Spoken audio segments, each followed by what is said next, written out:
A paz do Senhor para os irmãos, glória a Deus por tua vida, estamos sobrevivendo e esta semana retornaremos. Que possamos orar, interceder para que o nosso retorno seja da melhor forma possível. Então, dia 7, você pode participar do culto de oração, lembrando para você trazer a tua máscara e passar na recepção e borrifar as mãos com o álcool gel e participar conosco do culto de oração. Estaremos esse mês intercedendo pelos desviados e desigrejados. Dia 9, estaremos no presencial com o culto sobre parábolas. Esse mês, nas quintas-feiras, vamos nos debruçar sobre as parábolas de Jesus e creio que será uma bênção. Ok? E dia 26, então, nosso culto presencial no domingo. Abra sua Bíblia, então, em Êxodo capítulo 3. Meu tema é as crises de Moisés. Êxodo capítulo 3. Nós vamos ler do verso 1 ao verso 14. Não esqueça de dar o seu like, acionar o sininho, fazer o seu comentário e participar dos cultos, fazendo nossa propaganda também. Êxodo capítulo 3, verso 1 a 14. Eu vou ler, depois vamos orar e meditar na palavra de Deus. As crises de Moisés. E apacentava Moisés o rebanho de Jetro, seu sogro, sacerdote de Midian, e levou o rebanho atrás do deserto. E chegou ao monte de Deus, a Horebe, e apareceu-lhe o anjo do Senhor em uma chama de fogo do meio de uma sarça. E olhou, e eis que a sarça ardia no fogo, e a sarça não se consumia. E Moisés disse: agora me virarei para lá, e verei esta grande visão, porque a sarça não se queima. E vendo o Senhor que se virava para ver, bradou Deus a ele no meio da sarça e disse: Moisés, Moisés. Respondeu ele: eis-me aqui. E disse: não te chegues para cá, tira os sapatos de teus pés, porque o lugar em que tu estás é terra santa. Disse mais: eu sou o Deus de teu pai, o Deus de Abraão, o Deus de Isaque, o Deus de Jacó. E Moisés encobriu o seu rosto, porque temeu olhar para Deus. E disse o Senhor: tenho visto atentamente a aflição do meu povo que está no Egito, e tenho ouvido o seu clamor por causa dos seus exatores, porque conheci as suas dores.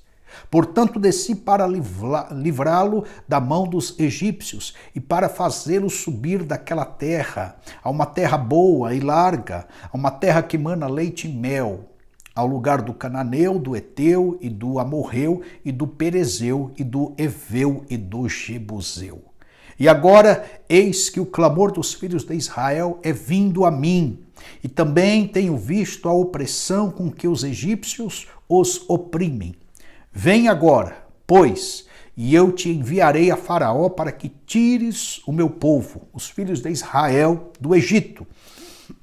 Então Moisés disse a Deus: quem sou eu que vá a Faraó e tire do Egito os filhos de Israel? E disse: certamente eu serei contigo, e isto te será por sinal de que eu te enviei.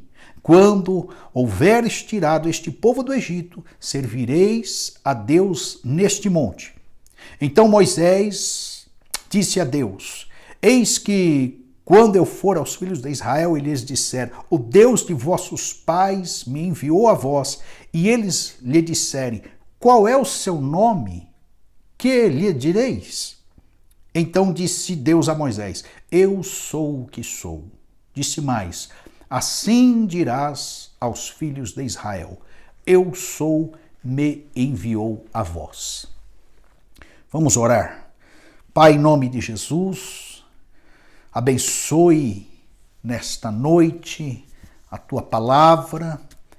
Deus, visita o teu povo, derrama o teu poder sobre os teus filhos, fala conosco, unge as nossas vidas, visita cada lar, visita cada família, em nome de Jesus, e opera maravilhas. Abençoe a tua igreja, cada contexto, cada filho teu, salve vidas, abençoe as tarefas, atividades, a agenda da nossa igreja, trabalhe o nosso retorno, visita cada um, supra as necessidades internas, pessoais, íntimas de cada filho teu.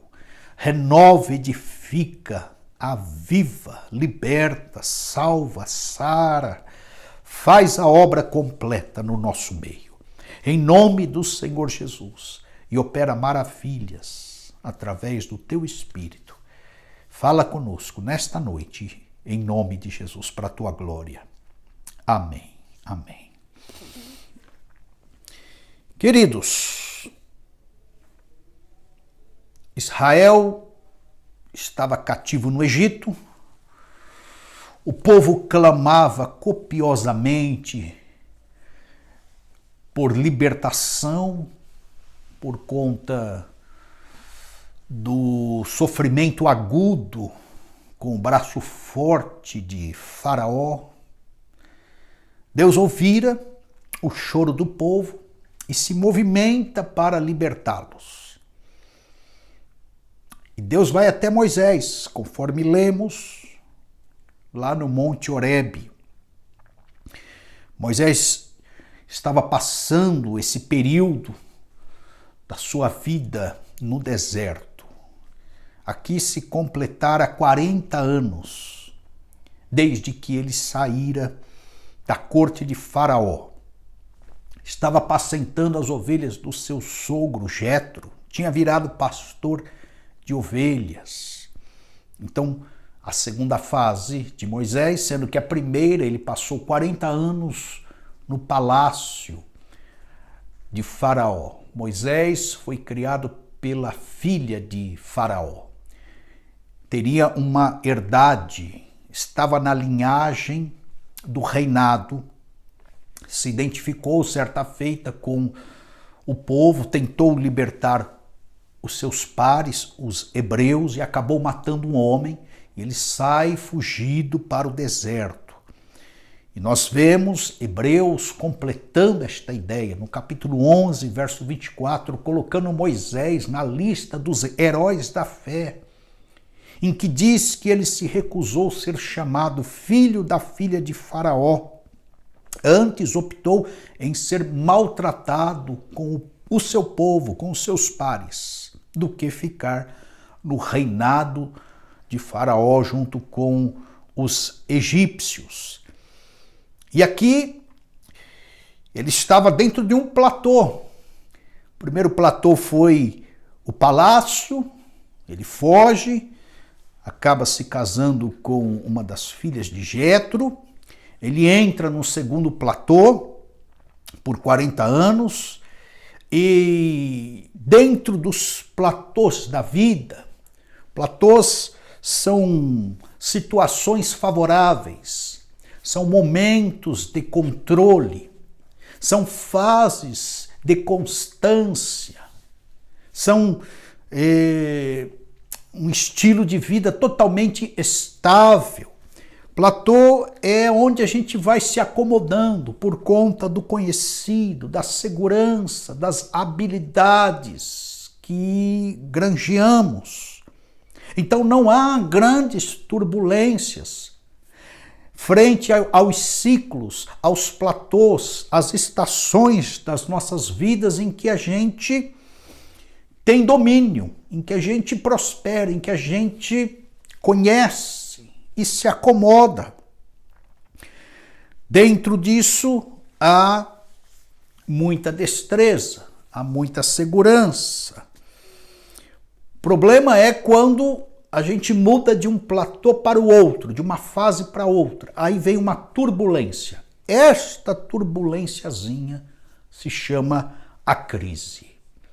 E Deus provoca Moisés para uma mudança de platô, que seria a parte final da sua vida como legislador e como libertador. a última estação de Moisés. Deus o chama, Deus se revela a ele numa teofania, nesse texto que lemos. Deus lhe aparece em meio ao fogo, numa sarça, num arbusto do deserto. Eles entravam em combustão e definhavam. A curiosidade aqui é que houve a combustão nesta sarça, por conta do calor, e ela não se consumia. Então, Deus usa isso, se manifesta nesta sarça, há um fogo ali, há uma manifestação de Deus, e ele ouve Deus através desta teofania. Verso 3, ele ficou intrigado, verei uma grande visão. E a convocação, então, no verso 4, Deus, então, o convoca, falando, Moisés, Moisés. Diz o texto que ele respondeu, eis-me aqui. Pronto. Aqui está estabelecido o convite. Você vai sair dessa fase, você vai para outra. Você vai sair desse platô e você vai entrar num outro estilo de vida. E Deus, então, começa a referenciar quem ele era.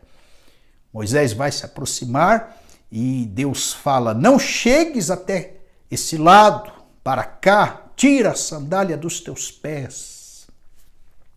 Deus está estabelecendo naquela conversa e dando sinais de que ele é santo, que para falar com ele, a pessoa tem que considerar que é profana, que não está à altura de Deus. Tire a sandália dos teus pés, o lugar que estás é terra santa.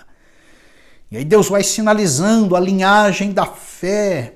Eu sou, vai se identificando, eu sou o Deus de Abraão, de Isaac e Jacó. E Moisés responde na percepção inicial, nessa aproximação a Deus da melhor forma possível. Diz que ele encobre o rosto e teme olhar para Deus. Aí o convite. Verso 10. Vem agora, pois, e eu te enviarei a Faraó para que tires o meu povo do Egito. Pronto. Você vai passar por uma turbulência. Você vai sair desta zona de conforto. Você vai transitar para uma outra fase da tua vida. Momentos assim, as crises se instauram. E vamos ver já no verso 11, a crise inicial sendo manifesta. Então Moisés disse a Deus, quem sou eu que vá a Faraó e tire do Egito os filhos de Israel?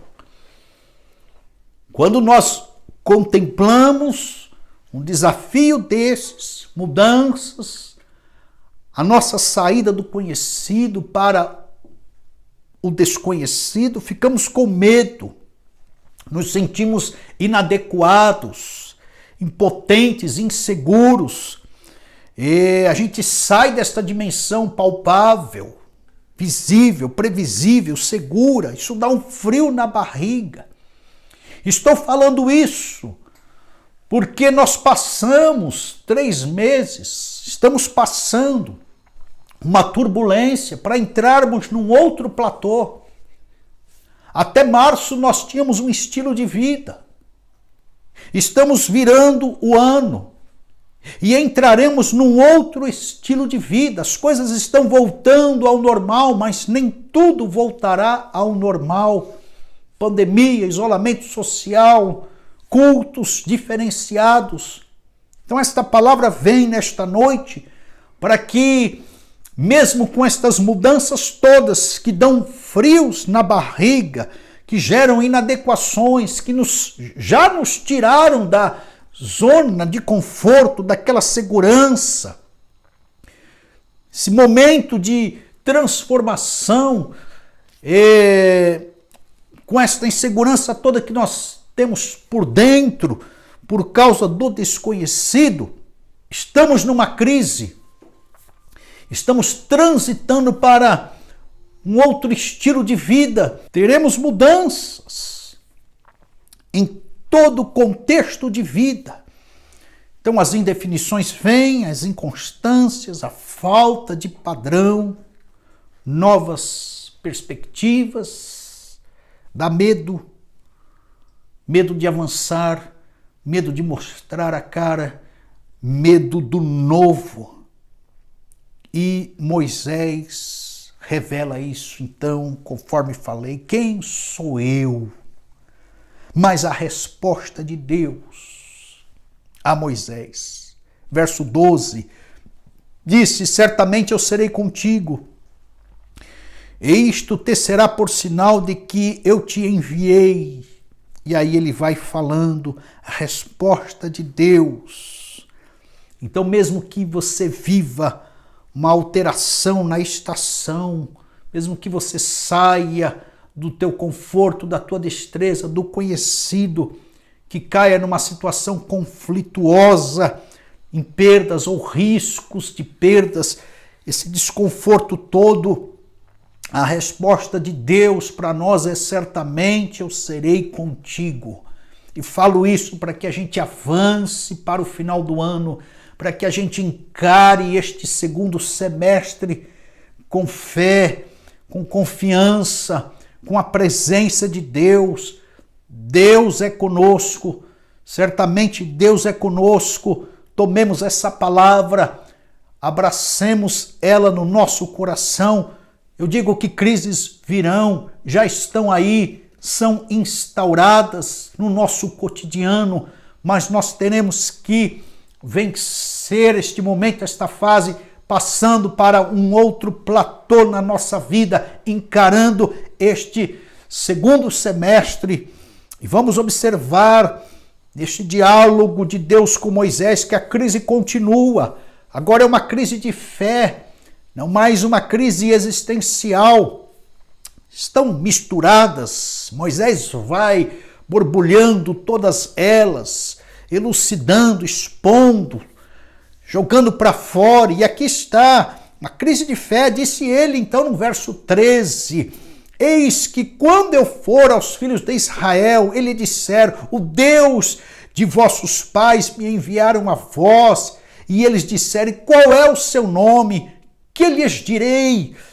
Então Moisés não sabia nem o nome de Deus, não sabia da tradição, estava distante há 40 anos, tinha perdido contato com gente de Israel, com os hebreus, não sabia o nome de Deus, sua identidade, como ele agia, qual era o seu poder, a extensividade das suas obras, não sabia nem discernir a voz direito, o contato, as manifestações. É que Deus se manifestou de uma forma muito nítida aqui, falando, mas faltava revelação, intimidade, conhecimento, espiritualidade.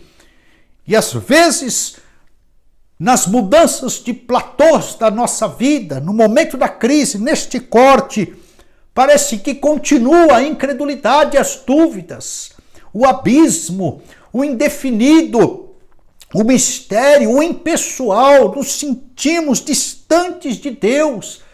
A voz de Deus foge, o discernimento se vai, o contato, a fé é diminuída. E as perguntas começam a borbulhar, começam a emergir no coração. A falta de espiritualidade vai esbarrar na incredulidade, vai estar associada com a dúvida. É crise de identidade não pessoal, agora de Deus. Quem é Deus? Qual é o seu nome? Como é que eu respondo? Como ele age? E Deus, em sua resposta para sanar essa crise, fala no verso 14, eu sou o que sou. Deus está bem certo da sua identidade. Deus recalca a identidade dele para Moisés, falando, olha, em mim existem todas as ações. Em mim existem todas as possibilidades. A minha identidade é embasada na sobrenaturalidade. Eu sou o que sou, eu tudo posso. Há um quê de eterno, de autoexistente, de absoluto, de uma pessoa que se revela na sua totalidade, indo além da provisão, indo além da justiça, indo além da cura, indo além do governo, indo além da vitória. Estou falando que quando Deus se revela, eu sou o que sou, ele está falando naquele famoso tetragrama que se origina o nome de Jeová. E quando ele usa esta expressão, ele está indo além das ramificações e características da sua personalidade, que é Jeová Jiré, Jeová Rafá, Jeová Raá, Jeová Sabaote, Jeová Tsikenu, Jeová Chamá. Ele está indo além destes nomes e características adversas, ramificadas. Ele está pondo, estampando para Moisés a sua identidade maior. Eu sou aquele que atuo sempre, que controlo e não sou controlado por ninguém.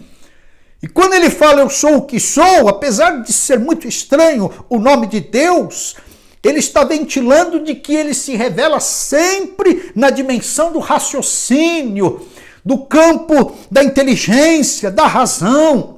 Deus vai se revelando e a revelação de Deus passa também pelo cognitivo, apesar de ser experiencial. E nós já vamos ver isso, mas Deus está tentando posicionar para Moisés que ele é fonte inesgotável. Quando fala eu sou o que sou, é para recriar a fé de Moisés em novas bases.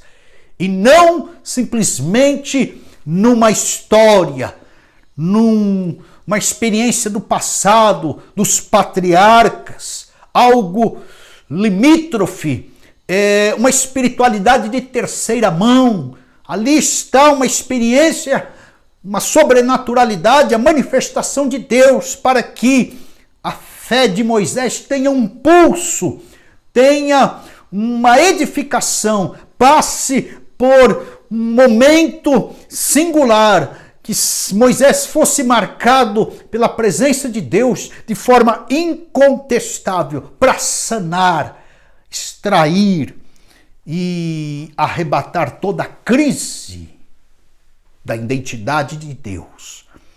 E a crise continua. Agora no capítulo 4, nós não lemos, mas mantenha a sua Bíblia aberta. Depois que Deus se revela assim, Moisés responde: mas eis que não me crerão, nem ouvirão a minha voz, porque dirão, o Senhor não te apareceu. Moisés estava com uma crise agora de autoridade, temendo não ser reconhecido. Não tinha credenciais, não tinha credibilidade, não tinha legitimidade, mas mal sabia ele que ele já estava com tudo isso, com credencial, com credibilidade da parte de Deus, e era a pessoa legitimada. Mal sabia ele que ele já estava formado na faculdade de Deus. 40 anos de deserto. A pessoa é graduada na faculdade de Deus. Porque a faculdade de Deus são caminhos diferenciados daqueles propostos pelos homens. E eu estou falando que Deus nos toma pelas mãos e nos leva para ambientes em que Ele forja o nosso caráter à semelhança de si mesmo.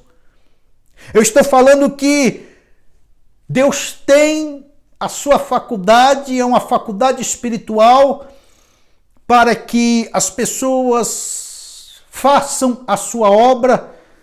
Estou falando que os caminhos de Deus são diferenciados aos nossos, são mais elevados, são caminhos em que ele tem os seus propósitos, em que ele opera as suas oportunidades, são caminhos até de mistérios, onde nem sempre nós alcançamos o porquê estamos ali ou para que estamos ali, mas 40 anos de deserto foi a graduação de Moisés, e eu chamo isso de faculdade de Deus. Semelhante a Jacó, que ficou 20 anos trabalhando para Labão.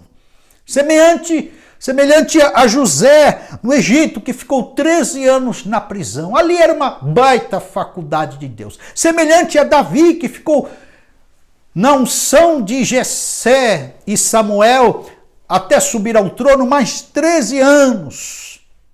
Semelhante a Elias, que precisou ficar 3 anos e meio junto ao ribeiro de Carite, bebendo daquela água, sendo alimentado por corvos. São faculdades divinas, faculdades da parte do Senhor. Semelhante a Ezequiel, que vai para o rio Quebar e fica 70 anos num cativeiro. Semelhante a Jesus, que fica 30 anos numa carpintaria, forjando madeira, trabalhando madeira, moldando madeira para depois forjar homens, moldar homens, transformar homens à sua semelhança. Semelhante a Paulo, que ficou 14 anos depois da conversão até ser enviado para a obra missionária.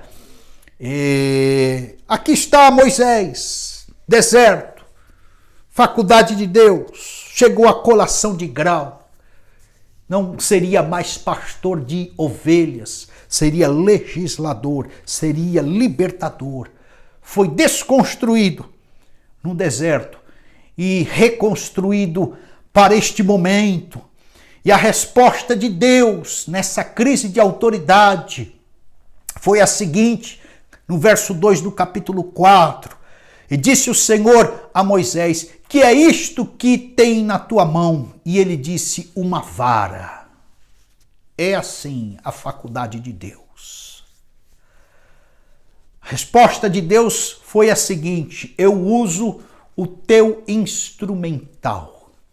Porque na faculdade de Deus, por certo, os homens pensariam: Moisés, você precisa de cavalos, você precisa de bigas, você precisa de homens, você precisa de exércitos, você precisa de arco, você precisa de flechas, você precisa de uma arquitetura com a cabeça bélica para enfrentar os egípcios. Os egípcios eram a potência do mundo naquela época. A mente humana, a faculdade humana, as respostas e metodologias humanas diriam isso para Moisés. Mas na faculdade de Deus, Deus usa o nosso instrumental. O que você tem na mão? Uma vara. É isso mesmo. Essa é a tua credencial, essa é a tua autoridade, essa é a tua credibilidade. Está legitimado. É isso que basta. Deus nos usa com o que temos nas mãos, com a nossa história, na nossa altura. Pense nisso. Para Sansão foi uma queixada de jumento para enfrentar os filisteus. Para Davi, uma funda, um estilingue com 5 pedrinhas. Para Elias não morrer de fome, ele traz à cena as vasilhas da viúva, todas vazias. Para Moisés, um cajado de pastor é o que basta a ponto de Deus transformar a história. Para Jesus, o cuspe, a saliva para ele curar os olhos de um cego. As respostas de Deus são diferentes das nossas. Nós não podemos obter respostas em Deus pensando que serão respostas totalmente humanistas, com metodologias de homens, embasadas em ciências humanas. Não, Deus responde de uma forma totalmente diferenciada e gera experiências com isso, porque nos dá autoridade como Deus deu para Moisés. E ali ele pediu para Moisés: lança em terra, verso 3, E Moisés lançou a vara em terra e ela se transformou numa cobra. Moisés fugia dela e disse o Senhor no verso 4, estende as mãos, pegue-a pela cauda. E quando Moisés pegou a vara pela cauda, ela se transformou novamente num cajado e tornou a ser cajado nas suas mãos, diz o verso 4. Então aqui uma experiência.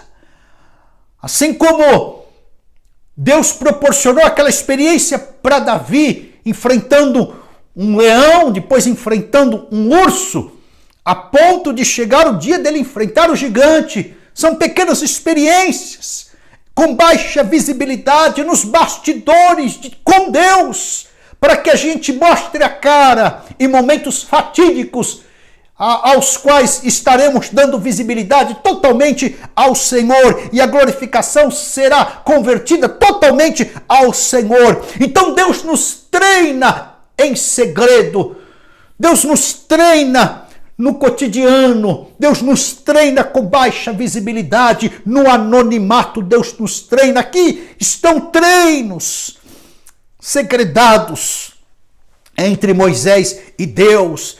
E Deus está falando para Moisés o seguinte, neste treino: você dominará sobre a serpente, você comandará suas ações, você exercerá autoridade ao zigue-zaguear de serpentes, você vencerá situações totalmente venenosas, você estará suplantando os perigos, e aquilo que estiver te dando medo, você não fugirá, você enfrentará. Então são experiências nítidas da parte de Deus, transformando vara em serpente. Ou seja, o que Deus estava falando, o que você está vivendo não é uma ilusão, não é um momento mágico, mas um sentido totalmente palpável, para gerar confiança no sensorial, nas faculdades do ponto de vista humano, para que frente a Faraó ele não estivesse retrocedendo. E a segunda experiência aqui, depois de recalcar o instrumental de Moisés, foi no verso 6. Põe a tua mão no teu seio. E ele colocou, diz aqui o texto bíblico falando que quando ele tirou, a mão estava branca como a neve. E o verso 7, tornou a pôr a mão no seu seio, e quando tirou, ela estava totalmente restaurada.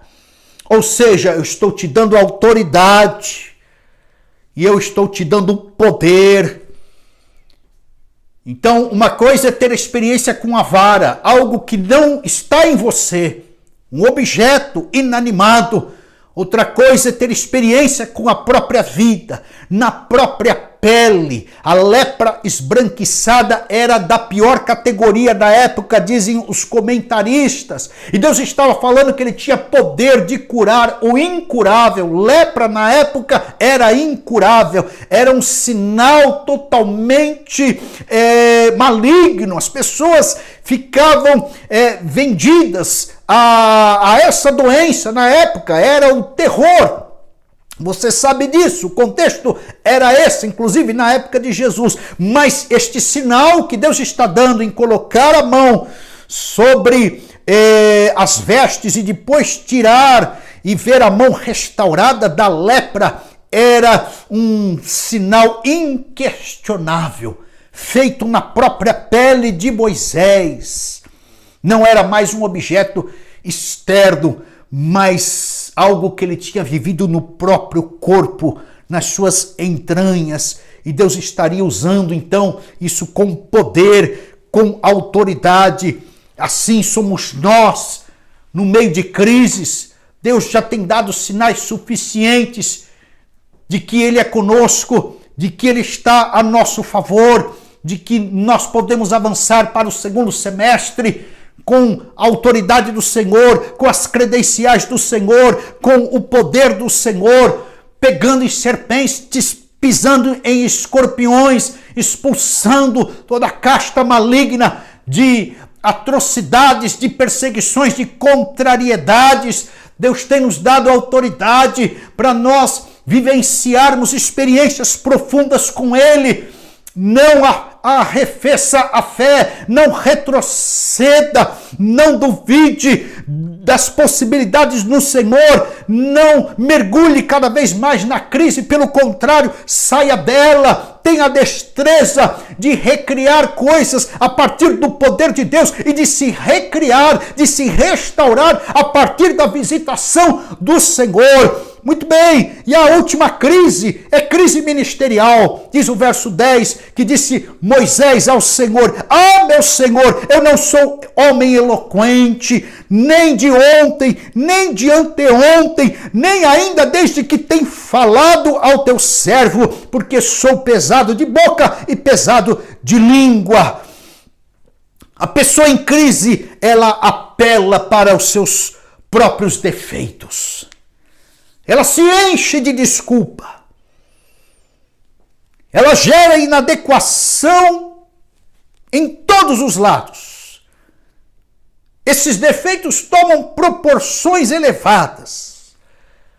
E às vezes esses pequenos defeitos se agigantam. Fracasso nem aconteceu, a pessoa já está antecipando. Ele nem viveu o desfavorecimento, ele já está se amedrontando com antecipação. Eu estou falando de comiseração, de flagelo, de murmuração, de autoimagem distorcida. Eu estou falando de gente que é perita em colecionar defeitos, em se depreciar, em não se amar. Gente que atrofia a vida. Gente que se barra, gente que, por conta das crises existenciais, doenças, mortes, perdas, desempregos, aposentadorias, mudanças, violências, enfim, mudanças de papéis, falências, já cai em depressão, em angústia, em melancolias, em ansiedades, em estresse. Se afundam ainda mais nos seus defeitos, nas suas apatias, nos seus isolamentos, aumentando cada vez mais as culpas, potencializando o medo, criando mais rotas de fuga, fugas da realidade. Gente que ama ficar paralisada na zona de conforto. Assim estava Moisés. Estava projetando isso para a obra de Deus. Se dependesse de alguns, a gente não voltaria mais. Se dependesse de alguns, a igreja nunca mais abriria. Se dependesse de alguns, a gente não faria nada aqui na igreja. Não melhoraria em nada. Se dependesse de alguns, a coisa não avançaria. Eu quero dizer que todos nós dependemos de Deus. E se está acontecendo algo a mais aqui e ali, é porque Deus está operando. E Deus ainda continua governando sobre tudo e todos. Nós temos grandes motivos para estacionarmos nas nossas zonas de conforto. Nós temos grandes explicações para Deus, para não fazermos nada para Deus. Nós temos discursos repletos de desculpas. Nós temos uma têmpera, uma identidade bem inadequada para a gente esfregar na cara de Deus. Nós temos. Como temos? Somos peritos em absorver esse caráter de Moisés. Falando, Senhor, eu não sou homem eloquente, eu não consigo, eu não posso. Eu ouço isso há 30 anos na igreja. Gente que quando a gente convida para fazer algo, ele fala, manda o outro. Professora que a gente convida, olha, tem criança precisando da tua ajuda, ela fala, mande a outra. Obreiro que a gente fala, faça isso, faça aquilo, ele, eu não estou preparado. Eu ouço isso há 30 anos. E ouço isso de mim mesmo. Porque eu nem sei porque eu estou aqui. porque eu sei quem eu sou. Tímido, inadequado. Estou falando aqui que eu sou um baita do Moisés.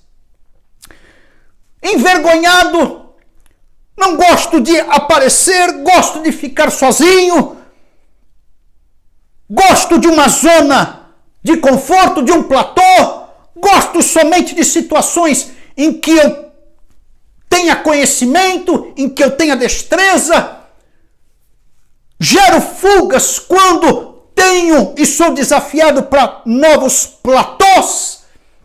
Eu sei o que Moisés falou, porque eu já falei, mande outro no meu lugar, já falei para Deus, já falei para superiores, já falei para pastores que me convocaram, que me desafiaram, já falei para Deus, não, Deus, eu não consigo, eu sou tímido, eu sou envergonhado, eu não tenho conhecimento bíblico, isso e aquilo outro, mas graças a Deus que Deus não nos respeita. Graças a Deus. Eu quero então falar que para avançarmos como igreja neste segundo semestre, retornando ao presencial, nós teremos que vencer a crise ministerial. E eu não vou crer que vai ser um vírus invisível que vai barrar o avanço da igreja na nossa igreja. Porque há um ser também invisível, a saber, Jeová, que tem poder de suplantar, de aniquilar, de sucumbir, de esfarelar todo vírus, toda contaminação, toda doença, toda enfermidade, toda mortandade aqui neste solo, deste endereço. É briga de invisíveis. Que comece o combate. Mas fique do lado certo, meu irmão.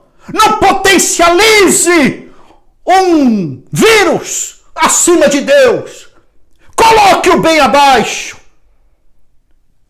Não potencialize a tua inadequação acima de Deus. Coloque-a bem abaixo. Não potencialize o teu medo de enfrentar um novo platô, uma nova situação. Coloque-o bem abaixo. Deus nos convoca nessa noite para nós darmos prosseguimento à vida, e vida com abundância, sem pânico, sem medo, sem retrocesso, sem atrofia, sem discursos pessimistas. Que retornemos com o júbilo, a celebração, a alegria. A palavra de ordem vai ser fé, crença. Podemos, avancemos em nome do Senhor Jesus Cristo. Esta igreja que Deus nos convoca nessa virada de agenda, nesta virada de ano para o segundo semestre, que caiam por terra as crises criadas pelo Estado, pela OMS, pelo governo de São Paulo, pela prefeitura, pelos parentes que nos colocam pânico, que caiam por terra estas crises humanas. Venha com fé, venha com coragem, venha com vontade, com saudade, venha com têmpera de cultuar a Deus, de se relacionar com Deus. Que o nosso discurso aqui, neste endereço, seja de extração das crises. Vamos continuar ajustando a nossa identidade mosaica à semelhança da identidade cristã de Cristo, de Jesus. Porque a de Moisés é cheia de crises. Não posso, não sou eu, manda outro, não consigo. Então fecha a igreja e ninguém faz mais nada. Mas não é assim. Deus é mais poderoso. Venha, meu irmão, volte, retorne, retome a vida, se levante. Deixe de lado esse discurso pessimista, derrotista, amedrontador. Com todo cuidado, claro, não estou aqui bancando o irresponsável. O que eu estou fazendo, falando, crendo, pregando é que a gente não pode parar a vida por conta das atrocidades da vida, por conta dos sofrimentos existenciais, por conta das pressões e ameaças. Não podemos parar a vida. A vida continua. E Deus quer gente assim, homens que se envolvam e olhem para além de si, que tenham visão celestial. Se a gente ficar com visão rasteira, a Rede Globo derruba a gente. Se a gente ficar com visão atrofiada, está aí, o governo paralisa todo mundo. Tenha visão além de si mesmo. Experimente ver o Senhor num alto e sublime trono assentado. Experimente transcender além do imediato, temporal, do espaço.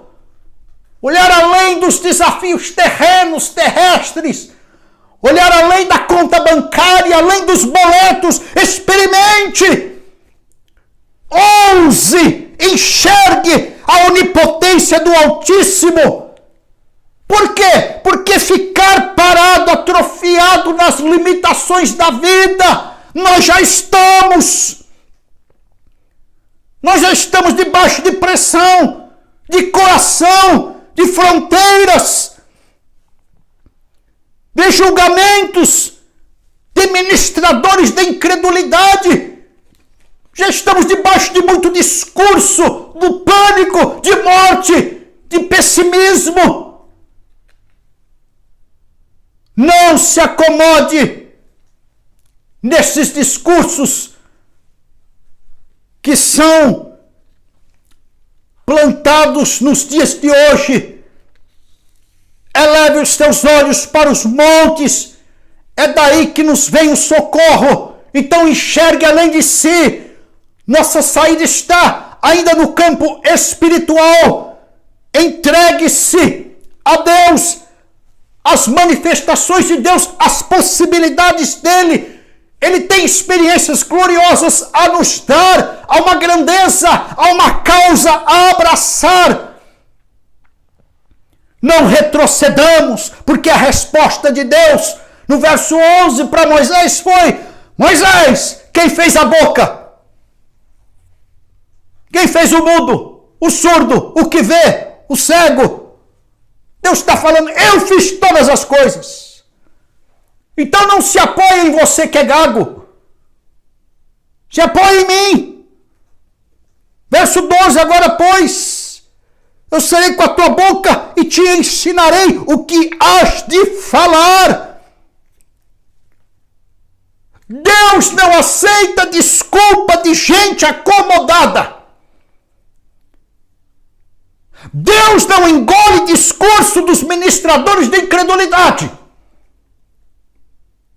Deus não barra a sua obra daqueles que são, quanto pior, melhor. Deus não passa a sua régua nivelando a fé ou a vida com base naqueles que não creem, nos duvidosos, nos peritos em desculpa, naqueles cristãos sabonetes. Deus tenta pegar, não consegue, sempre escorregando. Não é assim que se vive com Deus. Quero dizer que Deus pega, porque para Deus a resposta dele para Moisés foi essa: oh, vem cá, Moisés, não tem plano B. É isso, meu irmão, minha irmã, não tem plano B. É você. Deus te escolheu, Deus me escolheu e a gente vai fazer a obra. Com vergonha, com timidez, com pouco dinheiro, com pouca mão de obra, com muita... Deus vai nos capacitar. E, aliás, esperar as condições serem todas favoráveis para a gente fazer a obra de Deus, responder a Deus, ninguém faz nada. Por isso que Deus, já sabendo disso, fala, não tem plano B. É você mesmo. A gente sai dessa crise por fórceps. Ou a gente sai, ou a gente sai. E a gente volta para um platô de rotina para avançar até o final do ano e rasgar 2021 no peito e levar esse negócio para frente chamado vida até o arrebatamento da igreja. Até Deus nos arrebatar individualmente. Cesse aí, meu irmão, a tua desculpa diante de Deus. É você mesmo. Deus vai te usar. E olha, quero dizer, crente sabonete na mão de Deus, cai no beco sem saída dele. Deus vai te pegar, meu irmão. Não tem desculpa. É você mesmo. Envia outro, não sou eu, é assim, assado e tal. Olha, diz o verso 14 que se acendeu a ira do Senhor contra Moisés. É, meu irmão, por isso que a gente está aqui. Deus falou, olha, não tem Arão, é teu irmão, ele tem aí a linguagem mais favorável, a língua destravada, eu vou usar ele, eu vou falar com você, você fala para ele fala para o povo. Eu vou colocar pares ao teu lado para você dar prosseguimento na obra. Que não pode é parar para o anticristo tomar conta de forma antecipada. E tu lhe falarás, verso 15, e porás as palavras na sua boca, e aí vai. Então os nossos argumentos se tornam insignificantes diante do chamado de Deus.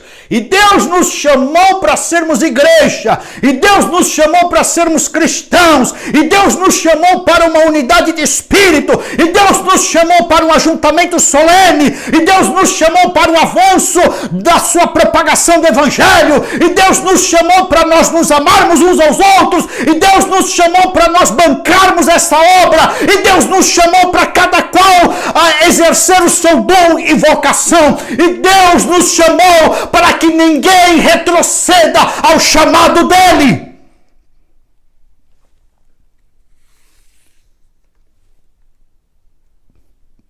Vença a crise, meu irmão.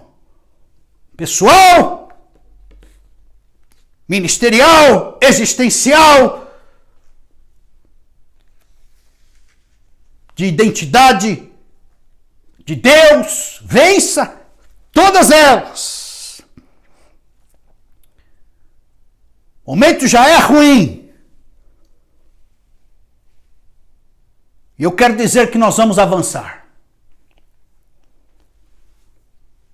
Com meia dúzia, com 2, 3, com 60, com 120,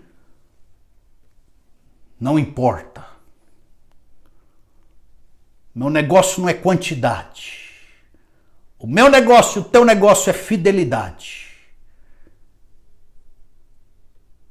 Nosso negócio não é dar desculpas a Deus. Nosso negócio é obedecer a Deus. Meu negócio, o teu negócio não é ficar tomando conta da vida do outro. Nosso negócio é temer ao Senhor e fazer a nossa parte. Faça a tua parte, meu irmão.